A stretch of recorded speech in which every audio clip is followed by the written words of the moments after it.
Et à présent, mesdames et messieurs, nous parvenons à notre débat principal d'aujourd'hui, centré sur le canal de Suez, qui relie la Méditerranée à la mer Rouge. Depuis novembre de l'an 1869, date de son inauguration en grande pompe dans le temps. Le canal de Suez reprend la vieille idée de relation par voie maritime entre les deux mers, déjà mise en œuvre dans l'Antiquité par les pharaons. Et pour plus de détails sur ce sujet, mesdames et messieurs, nous aurons le plaisir d'accueillir au bout du fil le professeur Ismail Hamed, écrivain et historien. Bonjour, monsieur Hamed. Allô? Oui, bonjour. Bonjour. Si on veut parler du canal de Suez, de son histoire, mais à présent également, il revêt d'une importance cruciale pour le monde et le transport maritime, surtout de l'Est à l'Ouest. Et je le vois comme une voie maritime essentielle pour le monde entier. Oui, bonjour, mon ami. Le canal de Suez, vraiment, un des projets le plus important dans l'histoire de l'homme. C'est un projet, bien sûr, qui a fait beaucoup accorci la distance entre l'Orient et l'Occident. La première idée de canal de Suez commence par une façon indirecte. On peut dire, pour la première fois, de l'époque des pharaons, parce que c'est un projet égyptien typiquement. La première fois, c'était à l'époque d'un roi égyptien qui s'appelle Sahora. Sahora était le deuxième pharaon de la 5e dynastie pharaonique, presque 2400 avant Jésus-Christ. C'est lui qui a fait un canal, un petit canal qui relie le Nil avec la mer Rouge. Et c'était pour lui la première fois d'envoyer une flotte égyptienne vers la terre de Ponte. Ponte, c'est connu bien sûr dans les documents égyptiens, presque maintenant la Somalie et la zone de la Corne africaine. Donc le projet s'est beaucoup agrandi. C'était un projet très très connu à l'époque d'un roi qui s'appelle Sénuserte. Sénuserte, c'est un pharaon du Moyen Empire, presque 2000 avant Jésus-Christ. Il a fait un canal qui s'appelle le canal de Sésostris. Et beaucoup de documents qui nous parlent de ce canal-là. Après encore, le projet recommence encore à l'époque de Séti Ier, le père de Ramsès II, et aussi à l'époque de Ramsès. Donc, il a aussi élargi le canal, mais aussi c'était par une façon indirecte. Jusqu'à l'époque islamique, ou à l'époque arabe, c'est-à-dire à l'époque du calife de Omar ibn al-Khattab, quand il y avait l'année de sécheresse ou Am Ramada, c'était bien sûr une année très connue dans les documents et dans les sources islamiques. À l'époque-là, donc c'était la sécheresse qui répandait dans la zone de l'Arabie. Il n'y a pas d'eau, il n'y a pas de pluie. Ça fait beaucoup de problèmes, de presque une sorte de starvation là-bas. Donc Omar ibn al-Khattab, le calife, il a envoyé à Amr ibn al-As, c'était le wali de l'Égypte, le gouverneur de l'Égypte, d'après lui. Il a demandé alors des aides de nourriture pour les gens, les habitants de la Médine, parce qu'ils souffrent beaucoup. Et dans ce moment, l'Égypte n'avait pas aucune souffrance à l'époque. Donc à cette époque-là, on commence encore l'idée de faire le canal de Calife al-Mu'minin, ou canal al-Khalid Amir al-Mu'minin. Donc c'était à cette période-là encore sur le même endroit de l'ancien canal de Ramsès et Sésostris. Ok. Docteur Ismail, bonjour. Alors, vous venez très bien d'expliquer que c'est un projet qui date depuis l'époque de l'Égypte antique. Là, on célèbre les 151 ans de l'époque moderne, on va dire, du canal de Suez. Moi, ce que j'aimerais savoir, c'est pourquoi, étant donné que c'est un projet qui est vieux depuis l'Antiquité, pourquoi il n'a pas été préservé alors que c'est un axe important pour le commerce? Oui, parce que c'était le but pour le canal, c'était pour le commerce.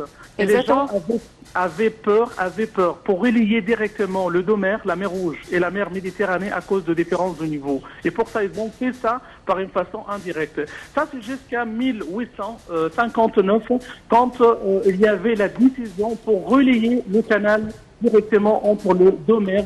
Et bien sûr, ça fait beaucoup d'encouragement pour le commerce international. Et ça fait l'Égypte pour être un centre mondial pour le commerce.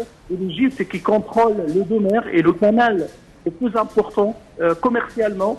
Et en même temps, ça a donné aussi l'Égypte un peu de problème, parce que beaucoup de pouvoirs mondiaux, alors qui veulent occuper l'Égypte, qui veulent dominer l'Égypte pour contrôler le canal de Suez. Encore c'était aussi un côté un petit peu négatif par rapport au canal de Suez.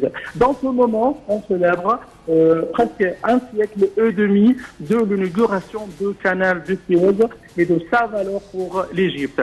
Et dans cette occasion-là, je voudrais aussi remercier la revue égyptienne de Rosalie, parce qu'il y a presque 2 semaines qu'ils ont fait une édition spéciale pour cette occasion très très importante pour l'Égypte et bien sûr pour rappeler les Égyptiens de la valeur du canal de Suez et son importance économique et commerciale à travers bien sûr l'histoire. Alors, vous étiez en train de remercier donc cette revue, mais il faut dire aussi que ce projet n'aurait jamais existé sans la participation de milliers et de milliers d'ouvriers qui ont parfois perdu leur vie, que ce soit lors du premier creusement ou à l'époque de l'Antiquité, ou bien en 1869 lorsqu'ils ont essayé de faire le plus moderne. Et encore une fois, le deuxième axe du canal de Suez, sans ces ouvriers-là, nous n'aurions pas eu le résultat qu'on a aujourd'hui. Oui, bien sûr. On parle de presque 100 000 Égyptiens, 100 000 ouvriers égyptiens qui travaillent dans la zone du canal de Suez presque pendant 10 ans, depuis 1859 jusqu'à 1869, 10 ans continuellement.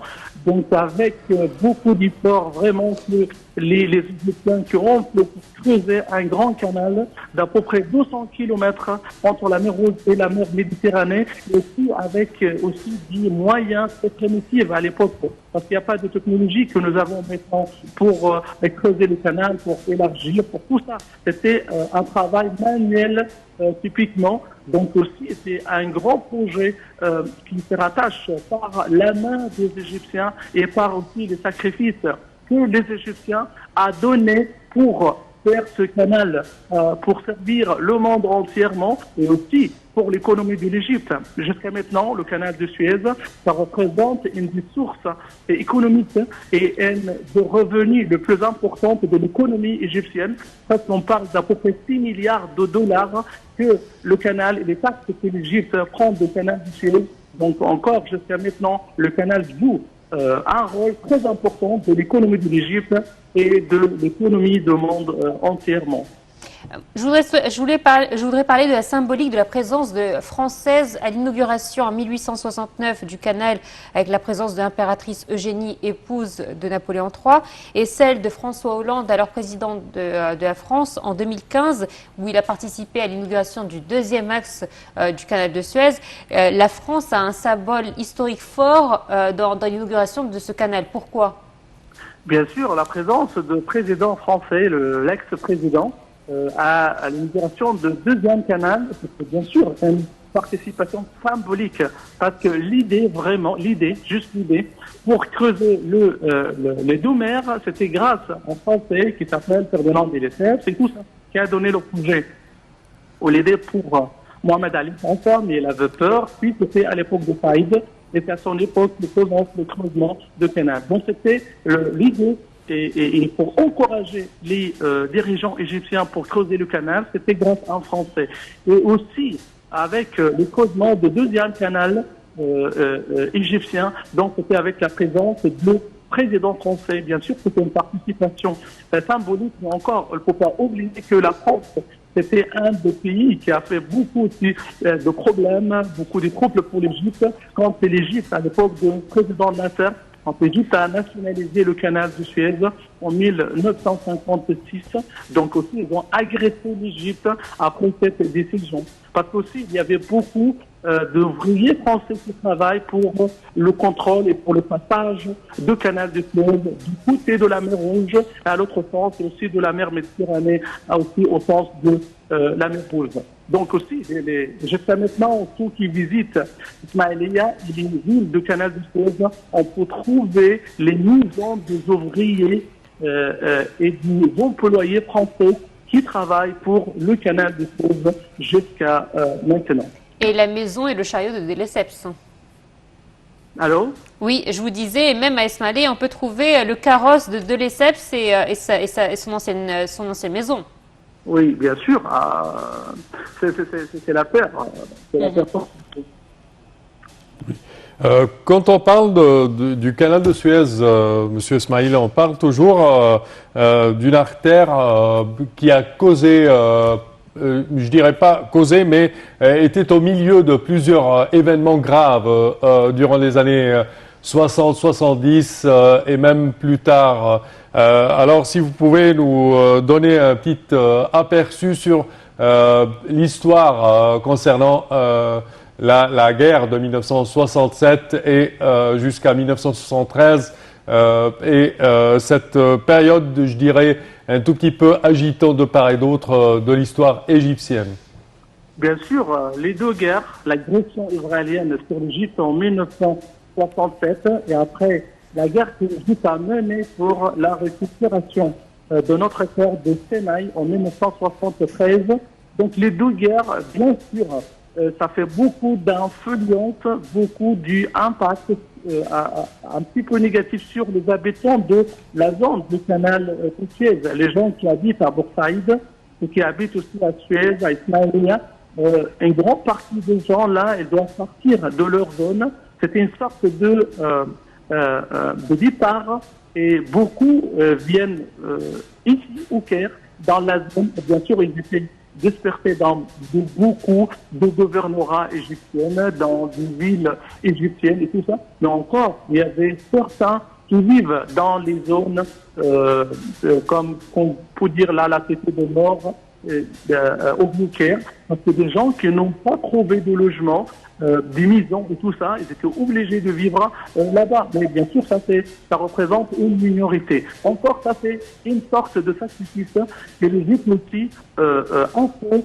pour le canal de Suez et pour aussi insister de la valeur du canal de Suez que c'est un canal typiquement égyptien. C'était fait par les mains des Égyptiens et l'Égypte a beaucoup souffert à cause de ce canal. Et pour ça, bien sûr, l'Égypte profite un petit peu par rapport à la domination du canal dans la terre égyptienne et par les autorités égyptiennes.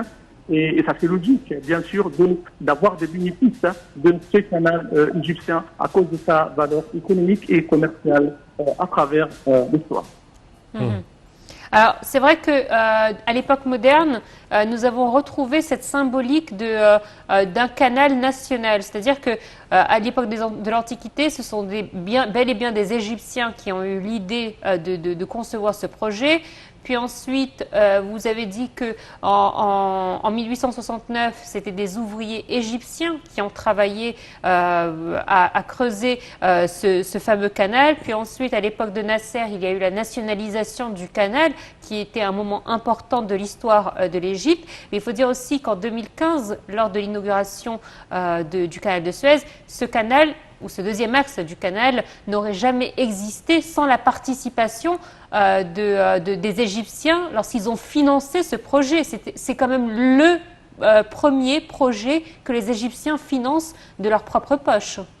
Oui, bien sûr, avec soit par le premier canal, avec aussi, comme déjà dit, des victimes, des sacrifices que l'Égypte a bien sûr fait pour le canal, et aussi avec le deuxième canal aussi qui était bien sûr financé entièrement par les Égyptiens, presque plus de 60 milliards de livres égyptiens que les Égyptiens ont donné pour le gouvernement pour creuser un deuxième canal pour faciliter le passage des bateaux. Parce que comme on connaît là, le passage des bateaux par le canal du Suez, ça passe par deux sens. Un sens qui dure presque 11 heures depuis la mer Rouge à la mer Méditerranée. Et puis, les autres bateaux de l'autre sens doivent attendre jusqu'au passage du premier bateau pour aussi recommencer leur passage. Donc, ça fait aussi de retard pour beaucoup de bateaux. Donc, aussi, c'était l'importance de deuxième canal de faire le passage en même temps parallèlement. Il y a des bateaux avec le sens vers la mer Rouge et aussi des autres bateaux vers le sens de la mer Méditerranée. Toujours, le canal de Suez, c'est un symbole pour l'Égypte et pour aussi montrer le pouvoir des Égyptiens. Quand les Égyptiens, elles peuvent faire un miracle sur la terre, un miracle avec des moyens très primitifs et tout ça. Et toujours, c'est une preuve qui nous donne un courage. Et aussi pour montrer aux nos enfants et pour regarder quand les Égyptiens veulent faire des choses extraordinaires comme le premier canal ou comme le deuxième canal de Suez. Professeur Ismaël Hamed, vous êtes historien et écrivain. Merci à vous donc de votre participation à notre programme de Bonjour l'Égypte que je pense a pris fin, n'est-ce pas? Oui, chers téléspectateurs, malheureusement notre temps arrive à bout, mais nous tenons à vous remercier d'avoir été des nôtres et nous vous donnons demain rendez-vous à la même heure. Mais avant de partir, je tiens à remercier ma collègue Nora. Merci Sam, merci à vous et surtout n'allez nulle part. Nos programmes en langue française se poursuivent et ce jusqu'à 13h. À très bientôt.